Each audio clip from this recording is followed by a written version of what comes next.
Hi, well here's a route that you can patch on to a previous one if you happen to be leaving from the sort of the Woking area. So we're going around Virginia Water. We start at the bottom of the lake, then we go off to Staines and up to Windsor, and then all the way around back through Windsor Forest and then back to Virginia Water. So here we are leaving Virginia Water Lake. We go around the Savile Gardens, and then we're following the Thames footpath all the way along.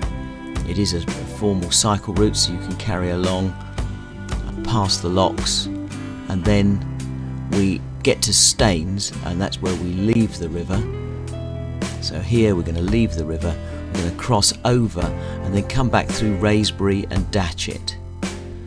So here we are following around the edges of the lakes, the gravel workings, and then we stop just outside Windsor so with your views of Windsor Castle, and then we're going to go into the town of Windsor, had a look at the castle, had a look at the river, and then we follow back around the edge of Windsor Great Park.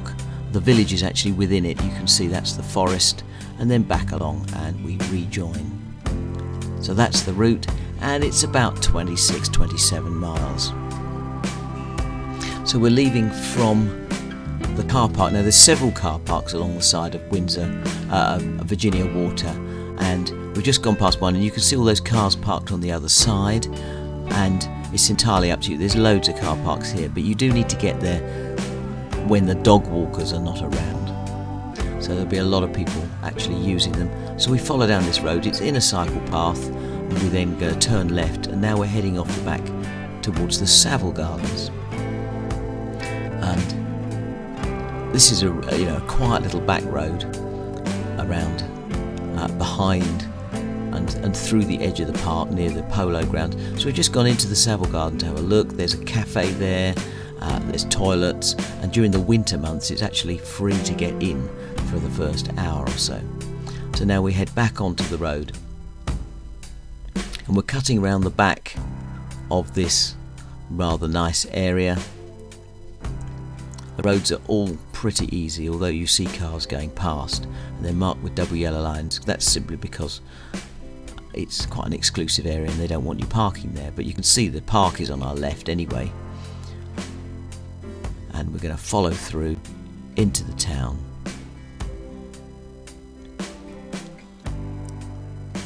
And then it won't be long before we hit the Thames footpath. So a little bit of suburbs, but here we are getting back, and we just cross the road almost immediately, take the footpath, and then this will take us across the park where they were doing some work. And now this footpath eventually sort of degenerates, but then it re-becomes the Thames path. So we follow this along here across the meadows, which again is really peaceful. In the summer there could be tens of thousands of people having a picnic here. We join up by the car park here, the main park, and we stopped for a little bit to look at the Thames. Lots of boats on the water, and to be honest, it's a pretty place to stop. You could start your drive from there as well. Boats going up the water. This is a bit of slow motion, and I've slowed down the water again so that you can see it a bit better. So, time to move on, I think, and we carry on along this path a little bit further, and it's not long before we get onto the outskirts of Runnymede. So just watch out for that bridge. You're not supposed to ride your bike over it, but there were so few people around that we were able to do that. So here we go, past the locks and to the pub at Runnymede, where not far from where the Magna Carta was signed. It's a very pretty park. And then we move on, we go underneath the M25, two bridges there, cross a little bit. You can see that you actually need gravel tyres. You couldn't really do this on road tyres. There's a good amount of gravel on this bit. The rest of it becomes road, but this bit is gravel. There's a lot of roots in the road. We follow along. It's not properly paved or surfaced in any way, but now we're heading up towards Staines, and we come up and over the top, follow over the bridge in Staines, Again, more views of the river and the nice houses. And then we're actually going through a bit of traffic at the moment, so you will have to put up with the traffic, but eventually you will head round. Now you can see it's actually marked for cycling, so technically it is safer to follow the cycle track along here, but it does come and go, and I wouldn't recommend this for children and families. As you get older, now we got to this roundabout and we thought we could cut the corner off, but no, there's somebody mending cars and it completely blocked it, so it would be easier just to follow round. But the traffic's getting lighter all the time. On the right, so we're heading sort of towards Wraysbury, and on the right is just a series of gravel pits for the gravel workings where they extracted material to make concrete for London, but also for Heathrow, the M25, M4, M3, M40, you name it, and the gravel's come out. So here we go, we're in, I think this is Wraysbury, and we're just going to head around, and we found a little park to stop and then we moved on. So we're cutting across the town here, and now we're back onto a minor road on the other side. We're going to follow this for a little while through classic suburbia, heading towards Datchet.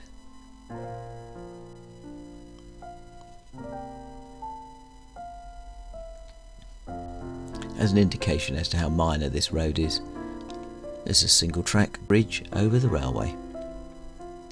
So we're following along. Again, it's all roundabouts on the reservoirs on the right. That's a big raised bit you can see is actually the famous Staines Reservoir.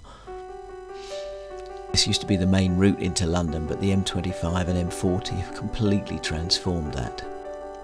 So again, yes, it is suburban, but we can head along and we can there is a proper cycle path. This is a formal cycle path running along here, maybe for local schools, but it certainly saves a bit of effort. And then we've got to go across the railway line, so we waited there, and in fact the trains went past and the barrier went up almost immediately, and off we went over the railways.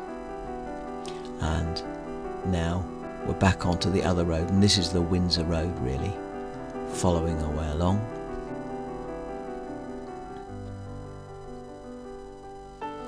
Over the top of another railway, and this park on the right hand side is part of the local area, and you can see from here there's views of Windsor Castle, and a lot of history around here. You can just imagine all sorts of things. But we got back on the road, and now it's just a mile or so into the town of Windsor, starting to build up this car parking, tons of it on the left, but there is a barrier over the top. We stopped here and had a little look at the castle from one side and the town, and then we stood on the bridge, had a good look over, took a few photos of the river. And if you're looking for coffee stops and cake shops, there are billions of them there, because it's all about the tourists. So we follow around the castle here on the left, and we stopped off for a good look around because that's why we were there. So took a few pictures, but generally just wanted to stop. And then we left there, and actually we hunted down, because Windsor seemed a little bit hard to find anywhere, any public toilets. I'm sure there are plenty around, but we couldn't find any, so we followed the signs just to see what was going on, and it took us down this little back route to the library, of all places. And the local library, in theory, is also the public toilet. It's a nightmare to get in. So anyway, after there we head off back into the town of Windsor, but we don't go right through the centre. We're following out quite quickly past the schools were breaking up at this point, and there's lots of sort of school playing fields and other things. Quite a lot of public school around here. We're on the cycle track, which is beside the road there. We cross over, and now we're heading out towards Windsor Great Park. So it won't be long before the trees all sort of disappear and the houses disappear, and we're now surrounded by parkland on each side, and quite a lot of really fabulous, mature, ancient trees, some of them many hundreds of years old, these old pollarded beauties.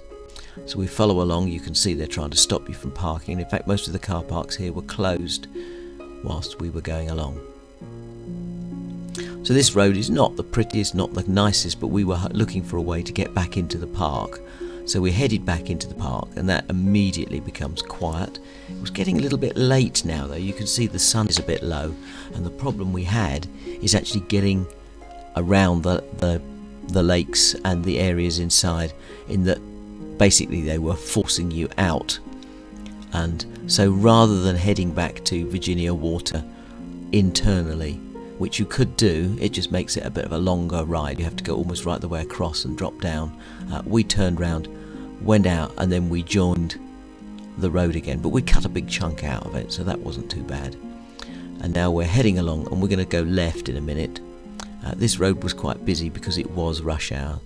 It was getting late. I think it was about 4:30 by now. Heading up to the main road that most of you will know if you've ever been to Legoland, on the edge of Windsor, and now follow around this fast bit, but we've got a left turn that we're going to take and cut off through the old Windsor estate villages. So this was a relatively new road, or a recently updated road, but we're getting back into the old town now. And here we go, we've now turned left, and now we're back into the middle of Windsor Park. So this is a road that cuts through the park. There's the polo ground on one side, very exclusive. A lot of trees had come down in the recent storm. And we're heading back now, pick up another road through there, some more nice pubs. There's loads of places to stop around here. We're not far from very exclusive golf courses and where princes and kings have lived in the past. Working our way round the back and through the bottom half of the estate. And this will bring us back to Virginia Water very soon. So yes, it is busy, but on the left hand side you can actually see the lake. If you to stop and look over, here we are, straight opposite, and the car is just up here on the right. So there we go, pretty easy route and journey. So here's a summary of the route. We started at Virginia Water at the bottom, we head our way round the back of Englefield Green. Rather than going through it, we cut round the edge of the park, join the Thames Path up to Staines, which is marked number 4 there, and then following around Wraysbury and Datchet, we head towards Windsor town and the castle, and then follow round the outside of the park, which you can see, as I say, it's not easy to get through the middle of it because there's so much water there, but it is possible. So it might be easier to cut across and get back to the Savile Gardens. So if you want the GPX, here we go. It's on our Virginia Water, Thames, Staines, Wraysbury, Windsor loop on the tandem. For Paul and Diane on the tandem on the Komoot page, and we'll put a link in the page below for you to pick up. So thank you for joining us on this route. It's absolutely fabulous, worth doing, and if you want to, you could extend it right the way into London. So we've joined it at Walton-on-Thames before now, the Thames Path, and then followed up to Kew and around into London. So lots of opportunities to modify this, but I think everybody who lives in the southeast should at least have a go at a loop like this that involves part of the Thames. And you can't beat Windsor for cake and tea, one of the great centres really in the edge of Berkshire. So thank you for joining us.